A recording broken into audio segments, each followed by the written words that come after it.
은퇴 후 이럴 줄 몰랐다. 평생 모임 쫓아다닌 결과는 참혹했다. 안녕하세요, 여러분. 오늘은 은퇴라는 인생의 커다란 전환점에서 우리가 흔히 놓치기 쉬운 이야기를 나눠보려고 해요. 흔히 은퇴를 앞두신 분들은 나중에 시간 많아지면 사람들도 자주 만나고 모임이 많아질 테니 외롭지 않을 거야 라고 생각하시죠? 저도 그랬습니다.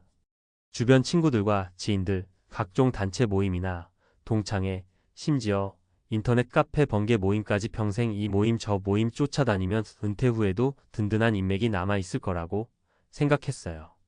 그런데 막상 은퇴를 하고 나니 생각했던 것과 전혀 다르게 흘러가더라고요.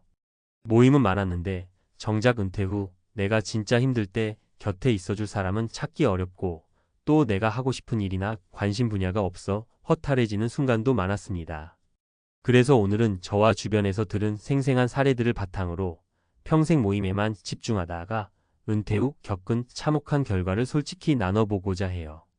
일 모임이 끊임없던 어씨, 정작 은퇴 후에는 전화가 뚝 끊겼다. 첫 번째 사례는 제 오래된 직장 동료였던 어씨의 이야기예요. 어씨는 굉장히 활달하고 사교성이 좋아서 평생 여기저기 모임 킬러로 불렸습니다. 축구 동호회, 등산 클럽, 와인 모임, 동창회 정말 바쁜 직장 생활 중에도 수십 개의 모임을 쫓아다닐 만큼 열정이 대단했어요. 그런데 정작 은퇴 후에 연락이 오는 사람은 극히 일부였다고 합니다. 왜일까요? 어씨가 활발하게 모임에 참석할 수 있었던 가장 큰 이유는 직장 생활을 하는 동안의 직함이나 사회적 지위였다는 거예요. 모임 멤버들도 그 지위를 보고 함께 어울렸던 경우가 꽤 많았습니다. 그런데 은퇴하면서 직함이 사라지자 예전만큼 어씨를 찾는 사람이 급격히 줄어든 겁니다. 어씨는 처음에는 화도 나고 서운한 마음이 컸지만 한편으로는 모임에 나 자체가 아니라 내 직업적 위치가 더 중요하게 작용했다는 사실을 깨닫고 허무해했어요. 많은 모임에 속해 있었지만 진짜 속 깊은 친구는 몇 명 되지 않았다는 거죠. 이비씨 평생 모임 다니느라 정작 본인 취미는 잊고 살았다. 두 번째 사례는 제 대학 선배 B씨인데요. 이분은 모임을 인맥의 원천이라고 여겨서 자발적으로 주최도 엄청나게 많이 했습니다. 동문 모임, 직장인 밴드, 자원봉사단체 등 주말마다 바쁘게 돌아다녔죠. 모임에서 함께하는 활동 자체는 즐거웠지만 문제는 항상 모임에 묶여 있다 보니 정작 자신의 개인 취미나 혼자만의 시간은 거의 가져본 적이 없다는 거예요. 막상 은퇴를 하고 나니 아침부터 저녁까지 하루가 길게 느껴졌대요. 모임은 은퇴 전처럼 매일매일 있지도 않고 대규모 모임만 기다리기엔 시간이 너무 많아진 거죠. 게다가 예전에 해봤던 취미도 떠오르지 않고 혼자서는 뭘 해야 할지 몰라 하루하루가 무료하고 우울했습니다. 은퇴 후의 일상이 이렇게 막막할 줄은 몰랐다고 하더라고요. 결국 B씨는 뒤늦게라도 본인이 정말 하고 싶은 취미, 예를 들면 그림이나 악기 연주 같은 걸 찾아보려고 노력 중이랍니다. 문제는 체력도 예전만 못하고 새로운 걸 배우는데 드는 에너지도 부족해 예전처럼 쉽게 집중이 되지 않는다는 거예요. 좀 더 일찍 내 시간을 챙겼어야 했다고 후회하고 있죠. 3cc, 은퇴 후에도 모임 비용 부담에 허덕였다. 세 번째 사례 C씨는 회식이나 동창회처럼 사람 만나기를 인생 최대 낙으로 여기던 분이었어요. 젊었을 때부터 술자리도 좋아했고 각종 모임이 있으면 빠짐없이 참석했습니다. 매달 내는 회비도 있을 것이고 친목 도모를 위해 간단히 건네는 선물, 후배나 지인들 팝 한 번 사주는 비용 등이 쌓이다 보니 생각보다 돈이 꽤 많이 들었죠.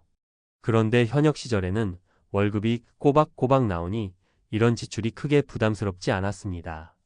그런데 은퇴를 하게 되면서 고정소득이 줄어드니 생활비에서 나가는 고정 지출이 크게 느껴졌던 거예요. 문제는 모임에 나가면 예전처럼 한턱 내야 할 때가 많은데 이제는 지갑 사정이 넉넉지 않으니 자꾸 부담이 되는 거죠. 그러다 보니 자존심 상해서 모임에 안 나가기도 어렵고 나가면 경제적으로 힘들고 그런 딜레마에 빠지게 되었습니다. C씨의 경우 결국 아예 모임들을 중단하고 본인 생활비에 맞게 지출을 재정비하기로 결심했어요. 하지만 한편으론 사람들을 예전처럼 못 만나게 되니 외로움과 소외감이 찾아왔다고 해요. 경제적 부담과 인간관계 사이에서 갈등하게 된 거죠. 모임보다 중요한 것들. 이처럼 은퇴 전에는 모임이 인생을 풍성하게 해주는 것 같지만 정작 은퇴 후에는 그 모임이 언제까지나 굳건히 유지되기 어렵다는 걸 깨닫게 됩니다. 제 경험과 주변 사례들을 종합해보면 은퇴 후에 가장 중요한 건 결국 나 자신이 즐길 수 있는 취미 그리고 내게 진정으로 힘이 되어줄 소수의 사람들이라는 거예요. 모임이라는 게 결국 비슷한 관심사나 이해관계로 맺어진 관계인 경우가 많아서 내 위치나 상황이 크게 달라지면 자연스럽게 변질되거나 끊기는 게 현실입니다. 그렇다고 모임이 나쁘다는 건 절대 아니에요. 오히려 새롭고 다양한 사람들과 교류하면서 시야를 넓히는 좋은 기회이기도 하죠. 하지만 모임에 가야만 내가 사람들과 연결되어 있고 나중에도 항상 함께할 것이라는 막연한 믿음은 위험할 수 있습니다. 은퇴 후를 대비하는 3가지 팁. 내 취미, 내 관심사부터 찾아보자. 은퇴 후에야 비로소 주어진 긴 시간을 어떻게 보낼지가 관건입니다. 평소에 조금이라도 관심 있던 분야가 있다면 가볍게라도 시작해보세요. 읽고 싶었던 책, 배우고 싶었던 악기, 여행, 운동 모두 좋습니다. 경제적 계획은 현실적으로. 은퇴 전에는 모임비나 식사비용, 선물 등 지출을 대수롭지 않게 여길 수 있지만 은퇴 후에는 상황이 달라집니다. 내가 감당할 수 있는 범위에서 소비하고 모임도 선택적으로 참여하는 것이 좋습니다.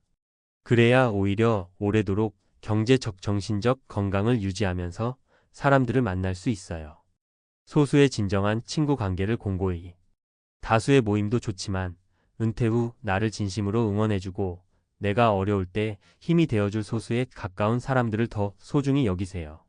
수십 명이 모이는 자리는 왁자지껄하고 즐거울 수는 있지만 막상 힘들 때 의지할 사람은 그중 몇 명일 겁니다. 은퇴 후의 삶이 의외로 길고 때로는 외롭고 생각했던 것보다 훨씬 많은 변화가 찾아올 수 있어요. 모임은 은퇴 생활의 한 부분이 될 수 있지만 그게 전부가 되어선 안 됩니다. 새로운 취미, 자신만의 삶의 방향, 그리고 소중한 사람들과의 진정한 교감이 오히려 은퇴 후를 더욱 빛나게 만들어줄 거예요. 모임에만 의존해서 내가 지금 누군가와 이어져 있다고 착각하기보다는 진짜 나를 채워줄 무언가를 찾아보세요. 그리고 혹시 아직 은퇴 전이시라면 미리미리 적절한 경제적 대비와 자아 발견의 시간을 가져보시길 바랍니다. 은퇴는 끝이 아니라 새로운 시작이니까요. 오늘 이야기가 평생 모임만 믿었다가 막상 은퇴하고 나니 힘들어졌다는 현실을 조금이라도 실감하시게 만들었길 바랍니다.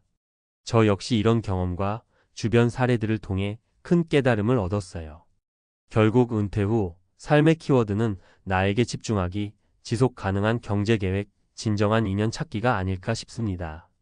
여러분도 미리 준비하시고 은퇴 후에 더욱 자유롭고 행복한 생활을 누리시길 진심으로 응원합니다.